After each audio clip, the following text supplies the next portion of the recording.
अपनी कहानी और दमदार डायलॉग्स के लिए याद की जाती हैं, तो कुछ बेहतरीन डायरेक्शन और एक्टर्स की परफॉर्मेंस के लिए याद रह जाती हैं। वहीं दूसरी ओर बहुत सी ऐसी फिल्में भी हैं जो अपने बेसिर पैर और ऊट पटांग डायलॉग्स के बावजूद अपने खास दर्शक वर्ग के बीच बार बार देखी जाती हैं और बदनाम होकर भी किसी कामयाब फिल्म की तरह चर्चा में बनी रहती है। इन फिल्मों को किस श्रेणी में रखा जाए यह भी तय कर पाना मुश्किल हो जाता है, चाहे वो दादा कोंडके की फिल्म हो या मस्ती सीरीज और क्या कूल है हम सीरीज की फिल्में। आप चाहकर भी ऐसी फिल्मों को बी और सी ग्रेड फिल्में नहीं कह सकते, क्योंकि उनमें स्टार कास्ट से लेकर प्रेजेंटेशन तक सब कुछ ए ग्रेड जैसा ही होता है। अब ऐसी फिल्मों को लेकर हम तो यही कहेंगे कि अगर इन्हें देखना है तो दिमाग को घर पर ही छोड़कर देखने जाएं, या अगर घर पर ही अकेले में देखना पड़ जाए तो दिमाग को कुछ देर के लिए अलमारी में लॉक कर दें। हम ऐसी फिल्मों को सपोर्ट तो नहीं करते, लेकिन इतना दावा जरूर करते हैं कि बगैर दिमाग लगाए देखने पर ऐसी फिल्में आपका भरपूर मनोरंजन जरूर करेंगी। इनके डायलॉग्स पे आप अपना सिर भी पीटेंगे और पेट पकड़ के हंसने पर मजबूर भी हो जाएंगे। 90 के दशक में एक ऐसी ही फिल्म आई थी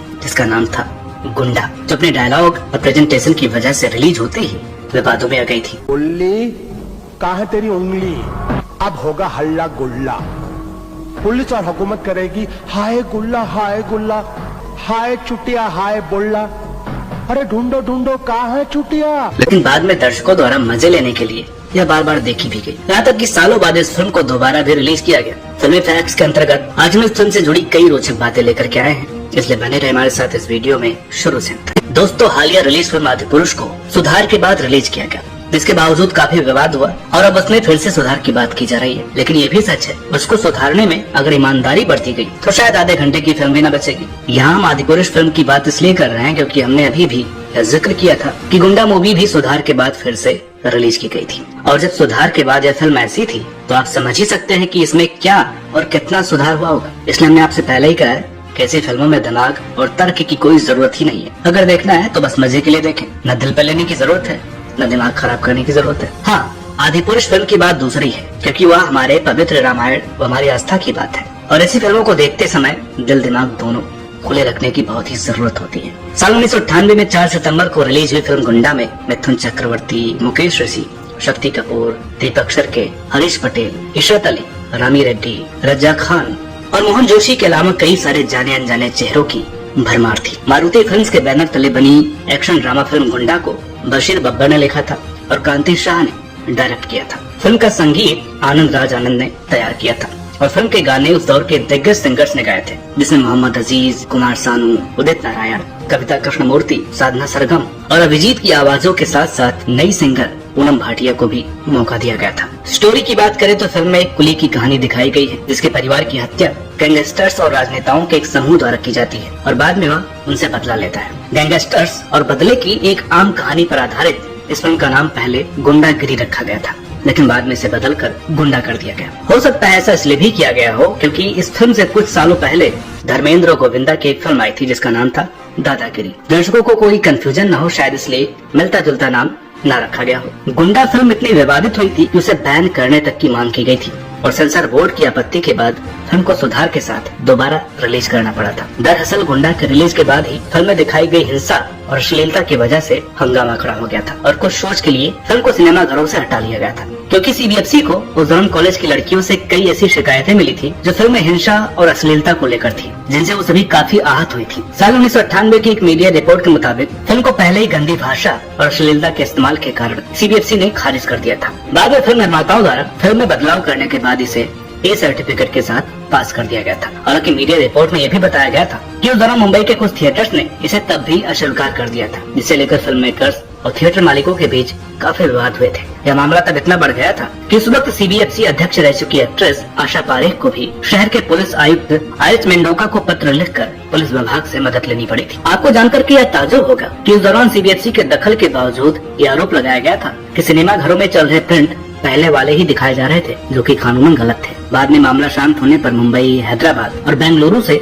दायर मामले वापस ले लिए गए और फिल्म को मंजूरी दे दी गई थी। खैर, विवाद तो किसी तरह थम गया, लेकिन कुछ ही दिनों में truck driver association of India ने फिल्म के खिलाफ एक मुकदमा दायर कर दिया, जिसमें आरोप लगाया गया था कि फिल्म के कई डायलॉग्स की तुकबंदी भारतीय परिवहन ट्रकों, विशेष रूप से खतरनाक पदार्थ ले जाने वाले ट्रकों के पीछे लिखी लाइन से नकल करके लिखी गई थी। हालांकि यह मामला ज्यादा आगे नहीं बढ़ सका और जल्द ही मुकदमे को निचली पीठ ने यह कहकर के खारिज कर दिया था कि यदि शिकायतकर्ताओं के आरोप सही है जो स्पष्ट रूप से नहीं है तो उन्हें भविष्य में ऐसी अश्लीलता से बचना चाहिए। फिल्म में डायलॉग की तुकबंदी में कितनी नकल हुई या कहां से चोरी की गई, इसका दावा तुम नहीं कर सकते, लेकिन यह तो सच है कि इसके बैकग्राउंड म्यूजिक में इधर उधर से झोल जरूर किया गया, जो अमूमन ऐसी फिल्मों के बैकग्राउंड म्यूजिक में सुनने को मिल ही जाता है। लेकिन आपको यह जानकर हैरानी होगी, इस फिल्म के कुछ सीन में बैकग्राउंड म्यूजिक रामानंद सागर के धारावाहिक रामायण से उठा लिया गया है। यकीन ना हो आप भी सुन लीजिए।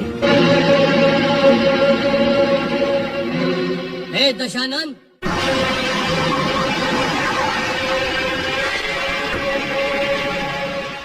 फिल्म रिलीज के कई सालों बाद एक बार फिर तब सुर्खियों में आ गई जब राइटर चेतन भगत ने अपने टाइम्स ऑफ इंडिया के कॉलम में यह दावा किया कि मौजूदा फिल्मों में गुंडा जैसी फिल्मों की तुलना में बेहतर सामग्री होती है। चेतन के इस लेख के बाद इस फिल्म के फैंस ने चेतन की क्लास लगा दी। दरअसल चेतन भगत के कॉलम में जो सबसे बड़ी मिस्टेक थी वो ये थी कि उन्होंने इस फिल्म को 80 के दशक की फिल्म बता दिया। बहरहाल फिल्म की पॉपुलैरिटी को देखते हुए 20 सालों बाद यानी साल 2018 में इसे कुछ सिनेमा घरों में फिर से रिलीज किया गया था। सोशल मीडिया के इस दौर में जब यह फिल्म दोबारा रिलीज हुई तो उससे जुड़े कई एक्टर्स ने इस फिल्म से जुड़ी बहुत सी मजेदार बातें बताई। साल 2017 में एक्टर मुकेश ऋषि ने खुलासा करते हुए सबको चौंका दिया था कि उन्हें अपने किरदार बुल्ला के डायलॉग बोलते समय काफी शर्मिंदगी महसूस होती थी। न केवल शर्म बल्कि अपराध सा भी महसूस होता था और वे लगातार खुद से सवाल करते थे कि वे ऐसा क्यों कर रहे हैं। मुकेश ऋषि ने यह भी माना कि बुल्ला के डायलॉग बोलने के बाद उन्हें कतई अच्छा नहीं लगा, क्योंकि कई लोगों को यह डबल मीनिंग लगता है। उन्होंने कहा कि हो सकता है कि डायलॉग बोलकर मैंने गलती की हो। उन पंक्तियों को कहने के बाद मुझे अच्छा नहीं लगा।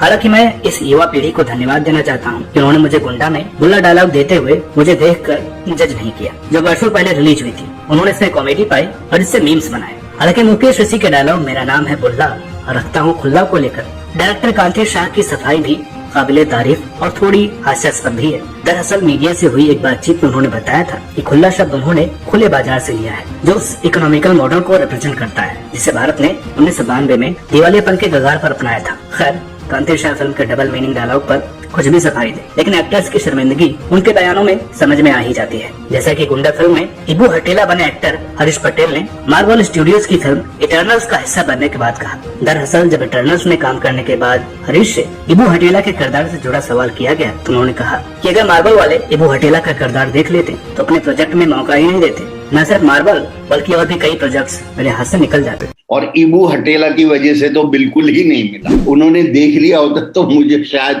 जो और प्रोजेक्ट्स मिले थे वो भी नहीं मिले होते। दोस्तों, इस फिल्म के किस डायलॉग की बात की जाए और किसे छोड़ा जाए ये समझ में नहीं आता, क्योंकि इसके सभी डायलॉग ही अपनी कैटेगरी में एक से बढ़कर एक है। इस फिल्म में राइटर बशीर बब्बर ने लगभग हर किरदार को इंट्रोडक्शन का मौका दिया है, जो किसी फिल्म में बड़ी मुश्किल से किसी एक कैरेक्टर को मिल पाता है। दोस्तों, आपको लेजेंडरी एक्टर प्रेम चोपड़ा जी का डायलॉग तो याद ही होगा, प्रेम नाम है मेरा प्रेम चोपड़ा। प्रेम नाम है मेरा प्रेम चोपड़ा।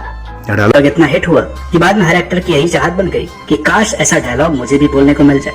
खैर, जैसा कि दीपक शिर्के ने बताया था, इसकी स्क्रिप्ट पहले से तैयार नहीं थी, तो जाहिर है कि ज्यादातर डायलॉग सेट पर ही लिखे गए थे और हर एक्टर ने राइटर बशीर बब्बर से रिक्वेस्ट की होगी एक लाइन मेरे इंट्रोडक्शन में भी जोड़ दिया जाए तो मजा ही आ जाए।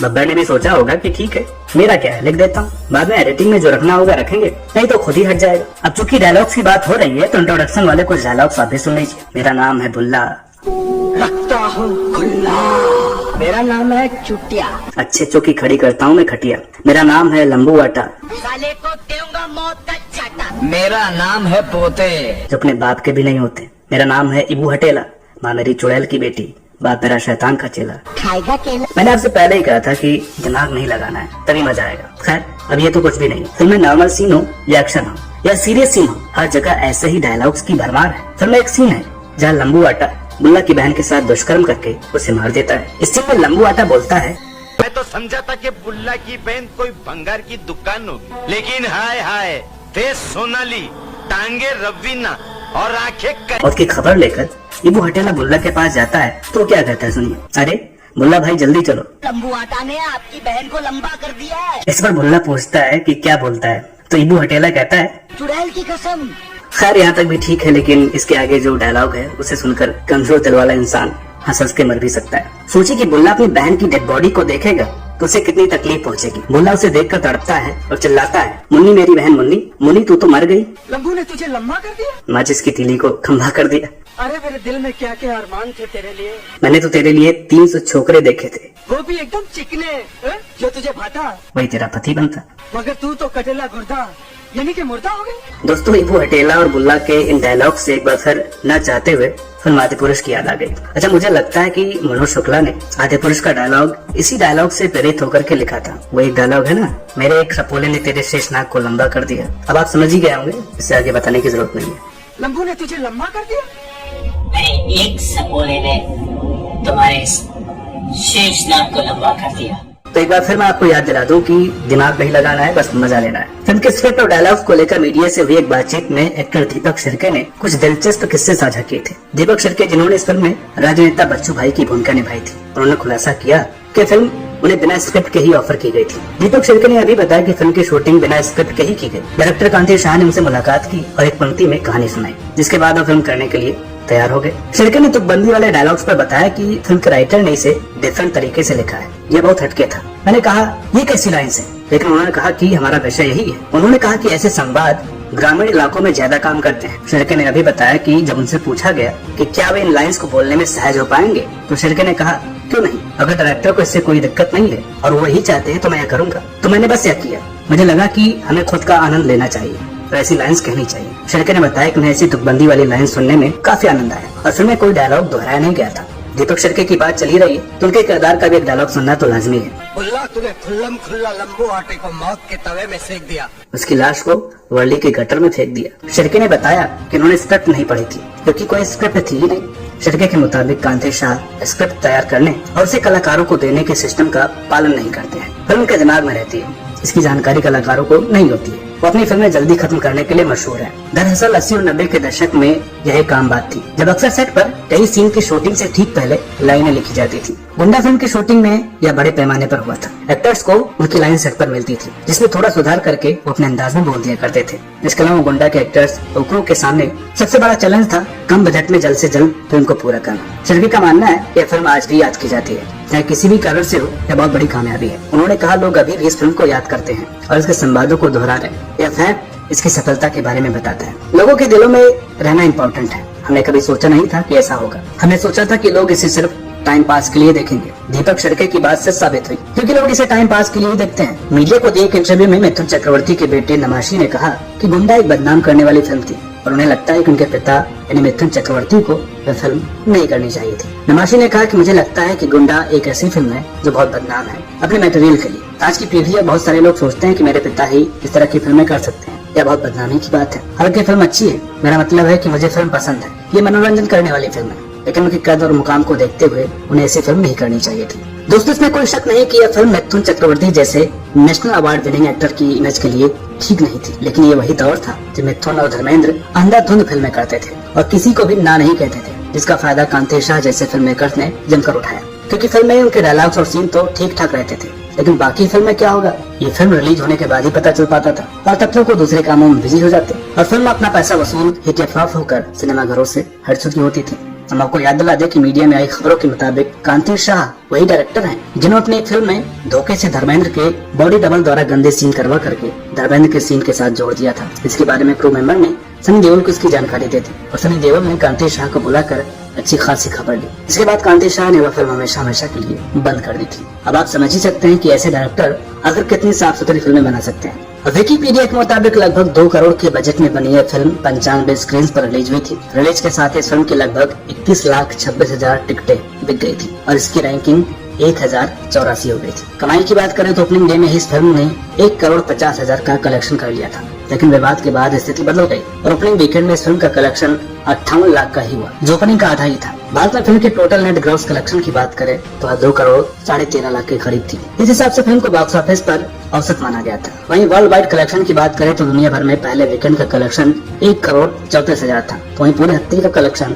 1,73,86,500 रुपए था। वर्ल्ड वाइड ग्रॉस कलेक्शन की बात करें तो 3,71,55,000 था। इतना ही नहीं, गुंडा फिल्म को 10 में से 7.4 की स्टार रेटिंग भी दी गई थी और इस साल 1998 की 46वीं सबसे ज्यादा कमाई करने वाली फिल्म थी। आइए इस फिल्म के बारे में और भी फैक्ट्स जान लेते हैं। साल 1987 में नेहा आर्ट्स की एक फिल्म लॉन्च हुई थी जिसका नाम गुंडा रखा गया था। हालांकि संजय दत्त, आदित्य पांचोली, कमलजीत सिंह अभिनीत, नितिन मनमोहन द्वारा निर्मित, मुकुल आनंद द्वारा निर्देशित यह फिल्म पूरी नहीं हो सकी और इसे बीच में ही बंद कर दिया गया था। गुंडा फिल्म में एक्टर रामी रेड्डी की आवाज उनकी ओरिजिनल आवाज नहीं थी, बल्कि उसे डब किया गया था। फिल्म गुंडा अपने फनी और द्व्यर्थी डायलॉग्स की वजह से बैचलर्स के बीच भी खासी मशहूर थी और इस वजह से भारत के लगभग हर इंजीनियरिंग कॉलेज में सबसे ज्यादा देखी जाने वाली बॉलीवुड फिल्म भी थी। फिल्म अपने ऊटपटांग और मजेदार डायलॉग्स की वजह से सोशल मीडिया पर काफी पॉपुलर हुई थी और अपने रिलीज से कहीं ज्यादा सोशल मीडिया पर देखी जाने वाली फिल्म भी है। इस फिल्म में लगभग सभी विलेन डबल मीनिंग डायलॉग बोलते हुए नजर आते थे। फिल्म को ब्रिटिश कोलंबिया और कनाडा में नहीं रिलीज किया गया था।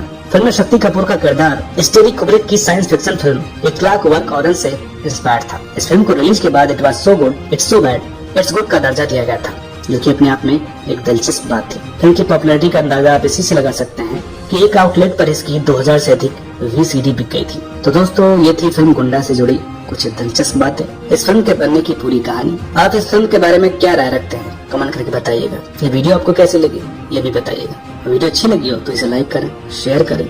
चैनल पर नए हो तो प्लीज इसे सब्सक्राइब करना ना भूलें। मिलते हैं आपसे अगली वीडियो में, तब तक के लिए नमस्कार।